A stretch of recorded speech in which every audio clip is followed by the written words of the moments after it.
What's up mga idol, sa video na to ay gagawa tayo ng cellphone na hindi nag-i-increase ang charging. Galing po ito sa San Miguel, Isabela. Ang main problem po nito, nabasa daw po siya. Napalitan na ng LCD, dalawang beses na rin pinalitan ng charging board, hindi pa rin nagkakarga. Kaya ayan, yun po yung ito troubleshoot natin ngayon mga idol. Grabe, saan kaya ang tama at paano ito ginagawa? Ayan, ang model po pala nito ay Infinix Hot 30 Play. Ayan mga idol, kung napapansin niyo po, bago na po ang LCD dahil nasunog daw po ang saksakan ng flex nito doon sa charging board. At nung binilhan niya po ng LCD, binilhan ng charging board, nagcha-charge naman daw. At nung, ayan mga idol, kung napapansin niyo po, nalubat na po ito. Hindi na po siya nagcha-charge dahil hindi naman po nagkakarga. Kahit maghapon, magdamag mo siyang i-charge, hindi magkakarga. At bago na rin ang charging board nito na nakakabit dito mga idol. So, i-troubleshoot po natin kung paano ito ginagawa. Panoorin niyo po ang full video.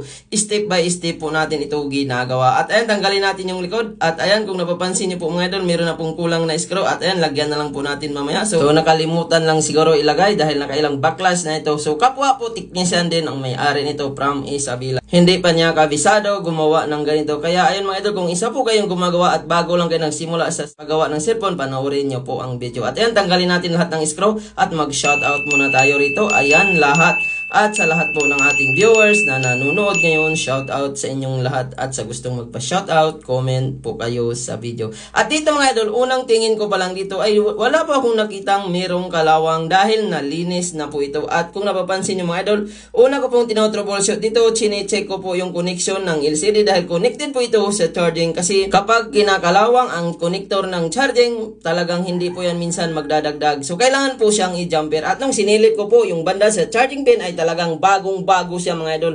Bago na ang charging board na nakalagay dito. Pero bakit hindi pa rin nagkakarga? Bago na rin ang LCD. At ang una kong tinotroubleshoot dito mga idol, ayan, tinester ko muna ang linya ng positive ng charging sa main board. Ayan mga idol, ang gamit po natin ay digital tester. At ayan mga idol, so tinester ko muna kung saan ang positive at negative. At dito mga idol, ayan, ang pinaka-positive yan ay yung kanan at yung kaliwa mga idol, yan po yung ground. So malalaman natin mga idol, malakas po ang palo ng ground. At kapag baliktarin natin sa positive, hindi po talaga yan papalo. At sa ground naman, kapag baliktarin mo siya, ay papalo pareho. Kaya yun mga idol, sana nakakuha din kayo ng idea. So yung positive, yung kanan mga idol. At isang linya lang po yan, galing dyan sa tuldok, papunta sa pinaka-connector. So next ko pong ginawa, tinister ko rin pati baba kung meron ba siyang palo. Kung meron ba siyang linya galing sa taas. So ayun mga idol, dito po ako nag-tester sa charging diode. So madalas po yan mga idol, yan po yung pumuputok kapag na-overcharge. So ayan, dito po sa kanan ang positive mga idol at ang ground naman ay kaliwa din. So ayan, ang una kong ginawa mga idol ay ginamper ko muna kasi madalas mga idol kapag hindi nagkakarga ay nakukuha po sa jumper. At tingnan natin kung ano ba ang resulta. So ayan, naglagay pa ako ng plugs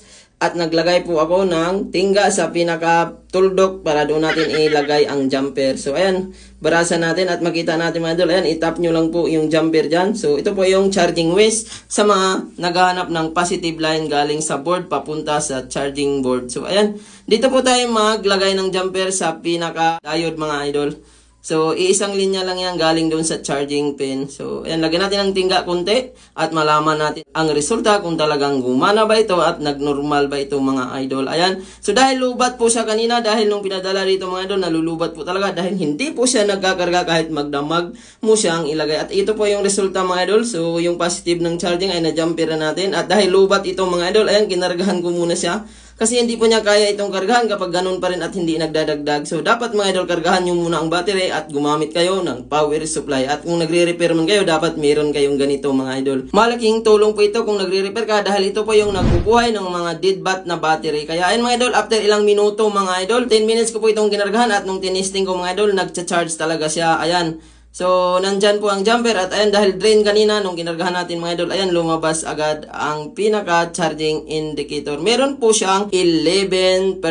Pero mga idol, kargahan ko man siya 3 oras, 4 na oras, iniwan ko po ito dahil nag-supplier pa ako at pagbalik ko mga idol, 11 pa rin, hindi nagbabawas at hindi rin siya nagdadagdag. Kaya mga idol, unang troubleshoot natin, wala dyan ang tama. Pero yan po yung charging jumper sa mga ganitong model, pwede nyo rin po sundan. wala pong linya galing sa baba papunta sa taas. At ayun mga idol, tinanggal ko po ang jumper dahil wala naman doon ang tama. At nung tinanggal ko ang board at tinanggal ko na rin yung shed nito mga idol, nakita ko po dito. Ayan, kung napapansin nyo po, kalawang na po talaga ang charging coil. Pumutok po yan nung pagkakabasa at sinaksak pa. Kaya tips mga idol, kung isa kang user, lalo na kung nabasa ang cellphone mo, wag nyo pong isalpa kapag nabasa. Kaya ang nangyari, nagkaroon ng problema, shorted po ang pinaka coil or kalawang na, kaya wala na siyang supply papunta sa charging IC. Kasi dito muna yan sa coil mga idol. Madalas din po nito kapag nalalaglag, natatanggal ang coil, kaya hindi rin po siya nagdadagdag. At noong nilinis ko po siya mga idol, nasilip ko po na ang pinaka isang connection ng pinaka coil ay na talagang nasunog na siya. Kaya ang ginawa ko,